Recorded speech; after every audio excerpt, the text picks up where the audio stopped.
Hola, hola peloteras, hola, hola peloteros. Vamos con el segundo episodio de la retrospectiva para buscar precedentes de algo parecido al derrumbe actual del Manchester City de Guardiola, que lleva la friolera de más de una decena de partidos sin ganar.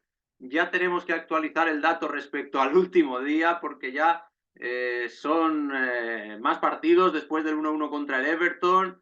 Es una victoria en los últimos 13, son 28 goles encajados, si no me equivoco, ya pierdes la cuenta y la verdad es que en lo que menos me he preocupado es en revisar los datos del City porque ya sé que son nefastos y antes de jugar hoy contra el Leicester City, pues vuelven a subrayarse las dificultades del equipo de Pep Guardiola, un Guardiola que ya fue el protagonista muy indirecto, eso sí, de la crisis de la que vamos a hablar hoy, porque en realidad él fue el solucionador, el gran artífice de que se solucionara una situación que no era para nada esperada por parte del Fútbol Club Barcelona, porque en 2006 ganan su segunda Copa de Europa, 14 años después de conquistar la primera Liga de Campeones, venciendo 2-1 al Arsenal en la final, y a partir de ahí el caos, el derrumbe, la debacle, la hecatombe,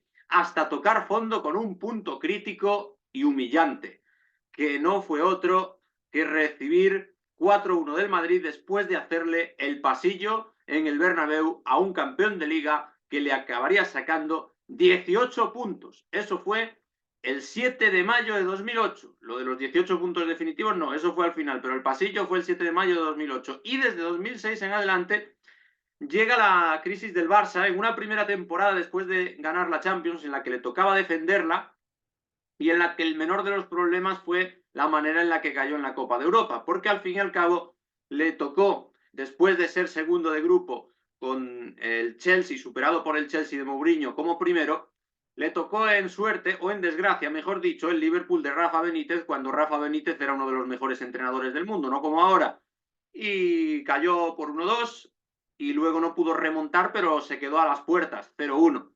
Pero lo grave para ese Fútbol Club Barcelona fue que en todos los partidos grandes se quedaba a las puertas, o en prácticamente todos. Esa temporada 2006-2007 ya pierde con el Madrid, pierde incluso con el Español, pierde con el Valencia, pierde con el Sevilla, cae en la final de la Supercopa de Europa humillado por el Sevilla 3-0, cae en la final del Mundial de Clubes 1-0 contra el Inter de Porto Alegre de Alessandre Pato, lo recordaba el otro día a raíz de la final que iba a disputar el Madrid.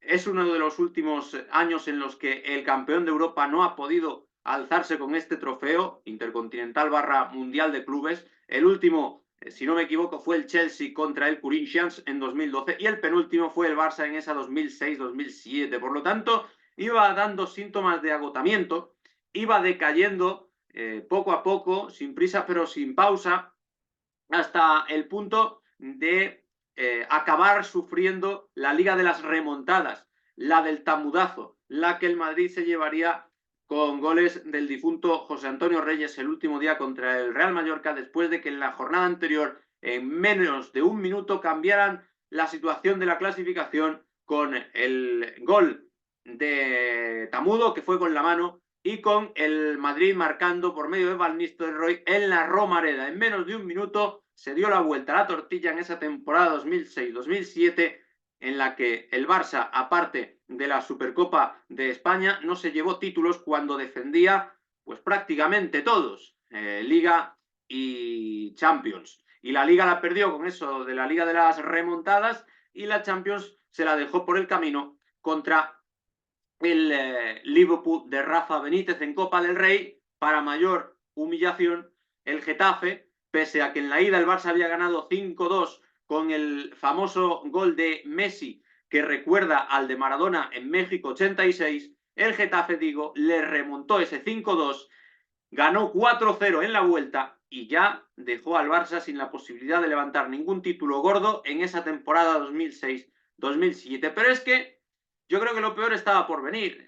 Digamos que es una crisis en dos actos, pero el segundo de ellos es el más llamativo, porque en la temporada 2007-2008 el Barça no realiza, pese a ello, grandes cambios. en cuanto al cuerpo técnico se refiere, sigue Fran Rijkaard, ni en cuanto a la plantilla, porque claro, ¿cómo vas a hacer cambios si tienes a Xavi, a Iniesta, a Deco, si tienes a un emergente niño precoz llamado Lionel Andrés Messi Cuchitini? Es imposible que se te plantee hacer cambios. Tienes, por supuesto, a dos estrellones arriba, no solo a Xavi e Iniesta en el medio, sino que también cuentas con Lionel Messi, que es emergente, pero sobre todo con Ronaldinho y con Samuel Eto'o. Claro, la situación no estaba para hacer cambios, es bastante continuidad. En la 2007-2008 aparece Boyan, que mete un gol en el estadio del Villarreal con tan solo 17 años, y ya desde el principio la temporada empieza mal fuera de casa, acumula rachas de partidos hasta 4 seguidos sin ganar en Liga, pierde contra el Villarreal de Sena y Cazorla en esa primera vuelta pese al gol de Boyan, se precipita el debut del canterano, que luego tiene esos problemas psicológicos porque no estaba preparado todavía para el estrellato, pero como los importantes de la plantilla bajan el rendimiento, pues se le empieza a dar alternativa a este tipo de futbolista que quizás necesitaba un tiempo de pausa antes de saltar al ruedo en toda una primera división con continuidad. Es la temporada de Boyan, es la temporada la 2007-2008 en la que el Barça va sobreviviendo como puede en la Liga, en base a los partidos de casa. El primero que pierde ya es en torno a la jornada 30 en el Camp Nou, con el propio Villarreal, que es una de las bestias negras de aquella época, y eso que Forlán aquella temporada no les marcó, pero solía hacerlo de manera bastante a menudo, era el Villarreal de Pellegrini. Y ya, digo, eso fue en torno a la jornada 30, pero todavía antes de esa jornada 30, porque en la jornada 30 exactamente es cuando empieza el desplome. Antes habían goleado a un Real Valladolid 4-1, con el que no habían podido pasar del empate en Zorrilla en la primera vuelta, en esos primeros avisos de que algo no marchaba como el equipo campeón de un año antes habría deseado. Ese partido que golean al Real Valladolid es un espejismo, es un engaño, porque a partir de ahí, cuidado, jornada número 30, Real Betis 3, Fútbol Club Barcelona 2. No es lo peor eso, sino que se ponen 0-2 con goles de Eto'o, y a partir de ese momento les remonta el Betis con un doblete de Edu y un tanto de Juanito, con un entrenador que era Chaparro, famoso por poner el resistiré de, unos años antes del dúo dinámico, cuando llegó para salvar al Real Betis en una situación muy comprometida. Ese Real Betis 3, Barça 2, que no es sino el principio del fin, y el principio del fin que hace entrar al Barça en una dinámica muy peligrosa, porque ya el siguiente partido, Barça 0, Getafe 0, al siguiente Recre 2, Barça 2, habían puesto 0-2 el conjunto culé, con ahí sí doblete de Eto'o. En el anterior, en el Betis Barça, si no me equivoco, era solo un gol de Eto'o. En el Recre Barça fue doblete de Eto'o, y el decano del fútbol español respondió con 2 goles de Marco Rubén. Le empató hasta en 2 ocasiones, un 0-1 y un 1-2 al cuadro culé. O sea, ya vamos por 3 jornadas consecutivas sin ganar desde la jornada número 30. Jornada número 33 para seguir después del Recre 2 Barça 2, con un Barça 0, Español 0, perdiendo, o mejor dicho, dejando de ganar el derbi, que tampoco habían conseguido vencer en el partido de ida. Se le atragantaba mucho el Español por aquella época. ¿Quién lo diría? Jornada número 34, Depor 2, Barça 0, y ya era un Depor que iba muy a menos. De hecho, los goleadores son Juan Rodríguez y Pablo Amo, el segundo de Luis de la Cuarta en la Eurocopa 2024. Ya no era un Depor de estrellas, sino de supervivencia. Eran los últimos coletazos del Depor, que se mantendría con continuidad en primera división. Pese a ello, le gana al Barça y lo deja con un parcial en estas 5 jornadas que os he contado de 3 empates y 2 derrotas, 3 puntos de 15. De poco le sirve vencer 6-0 al Valencia en la siguiente jornada, desahogarse contra los Che, porque el Madrid iría haciendo sus deberes. Justo en esa jornada se proclama campeón de Liga, y a falta de 3 por disputar, hay un clásico que no pudo cuadrar mejor para el Madrid y no pudo cuadrar peor para el Barça. Y eso que el Madrid llegaba sin haber todavía recuperado su mejor versión en Europa, su versión de equipo campeón incontestable, porque después de la crisis de los Galácticos, todavía no ganaba en Europa. Era ese Madrid que se atascaba muy pronto en las eliminatorias continentales en los octavos de final. En la 2006-2007 no consigue llegar muy lejos, pero en la 2007-2008, que es de la que estamos hablando, tampoco. De hecho, son Champions que se llevan en la 2007-2008 el United, venciendo al Chelsea en la final a los penaltis pese al fallo de Cristiano Ronaldo, y en la 2006-2007 el Milan ganando al Liverpool, que se había cargado a su vez al Barça y que no podía repetir éxito contra el Milan de 2 años antes. Es decir, era años de dominios ingleses en la Copa de Europa y en los que ni el Madrid ni el Barça podían llegar muy lejos después de esa excepción del Barça ganando en 2006 al Arsenal. O sea que ahí incluso se vio que los ingleses estaban muy fuertes porque llegaron a la final. Pero aún con todo eso, el Madrid entre guerras le levanta primero la Liga de las Remontadas al Barça, la 2006-2007, y después la Liga del Pasillo, que es humillante. A mí me vais a perdonar los adalides de la deportividad, pero esto del pasillo entre eternos rivales no deja de ser una humillación deportiva como otra cualquiera. Sí, hay que hacerlo por decoro, por deportividad y por lo que tú quieras, pero se recuerda décadas después, lo cual significa que no es simplemente un gesto de caballeros, sino que es un acto que marca tanto al que lo hace como al que lo recibe. Y en este caso le tocó hacerlo al Barça porque el Madrid ya era campeón matemático y era la primera vez que salía con esa condición en ese clásico, que además se disputó en 3 semanas, lo recuerdo bien. 7 de mayo de 2008 era en 3 semanas y salió el Barça sin Eto'o y sin Deco, que habían visto las tarjetas amarillas en el partido anterior que acarreaban suspensión, algo muy sospechoso y que hace pensar que muchos lo vieron efectivamente como algo denigrante y como un acto que no querían hacer, el de rendir pleitesía al campeón, al Madrid. Total, que fue un desplome del Barça de muchas jornadas seguidas sin ganar, que redundó en llegar al clásico teniendo al Madrid de recochineo y teniendo que hacerle pasillo. Además, luego les mete 4 el equipo blanco con goles de Raúl, de Robben, de Higuaín y de Van Nistelrooy de penalti. Y si no les metió la manita, pues posiblemente fue porque ese Madrid de Schuster, ya digo, no era tampoco un equipo para tirar cohetes. Tenía a los holandeses, a Sneijder y a Robben, pero lo cierto es que al final el Barça acabó recortando distancias con gol de Henry y ya para qué querían más los blancos, pese a que cantaban la manita desde la grada.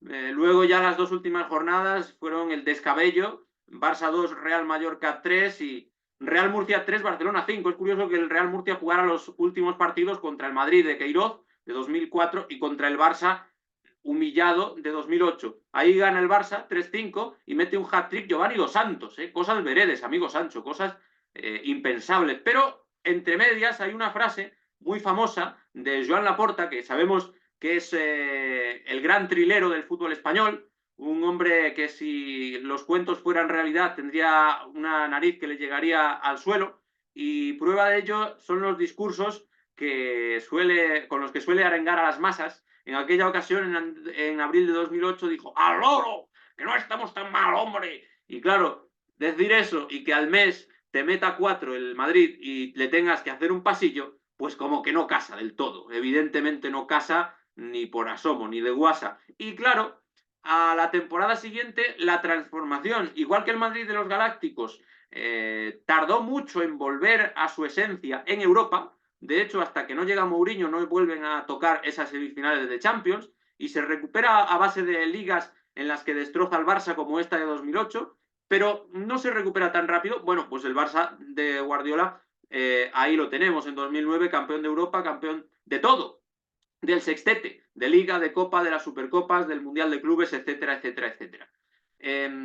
Pero ese Barça, como os he contado, es que apenas tiene variaciones respecto al de 2008, porque realmente los que salen son Ronaldinho, creo que Juli y poco más, Deco, pero Messi, Xavi, Iniesta, las apariciones, eso sí, de Piqué y de Busquets, pero en defensa siguen Puyol, Márquez, a Vidal, el portero es evidentemente Víctor Valdés, en la primera temporada todavía están tanto Eto'o como Henry, es decir, los cambios fueron muy escasos, diría que Ronaldinho y Deco, los únicos así de grandísima relevancia. Por tanto, son dos maneras diferentes de salir de la crisis, pero sí son dos crisis, tanto la del Madrid de Queiroz en 2004 como la del Barça de Rijkaard en 2008, que hacen recordar la actual del Manchester City. Lo que ocurre es que, como habréis podido observar, estos desplomes del Madrid y del Barça se agudizan y se acentúan al final de la temporada, en la zona Luis Aragonés, a partir de la jornada 30. Pero es que el desplome del Manchester City ha sido a partir del 30 de octubre, en noviembre y diciembre, simplemente porque se le lesionó Rodri. Luego, cada uno podrá echar sus cuentas, porque podemos decir que los jugadores están haciendo la cama a Guardiola. Podemos argumentar que el fair play financiero y los 115 cargos que le imputan al Manchester City son una causa también del desastre. Lo que se quiera, pero son crisis que llegan muy sobrevenidas y que no resisten a ningún análisis. No lo resiste el desplome de los Galácticos tan súbito y tan imposible de levantar, y no lo resiste ningún análisis lógico ni racional esta crisis del Barça, que sí fue en dos actos, pero que tocó su fondo en el año 2008 con el pasillo que le tuvieron que hacer al Madrid en el Bernabéu. Y no lo resiste el análisis porque muy poco antes habían ganado. El Manchester City, fijaos, ganó la Champions en 2022 y estamos en 2024 hablando de crisis. El Madrid ganó la Champions en 2002, en 2004 estaba en crisis. El Barça ganó la Champions en 2006, en 2008 estaba en crisis. Y porque en el caso de los culés, encima, muy poco después, volvió a ganar con piezas muy parecidas a las que tenía. Así que dadme vuestra opinión. ¿Cómo recordáis los madridistas y los culés aquellas crisis?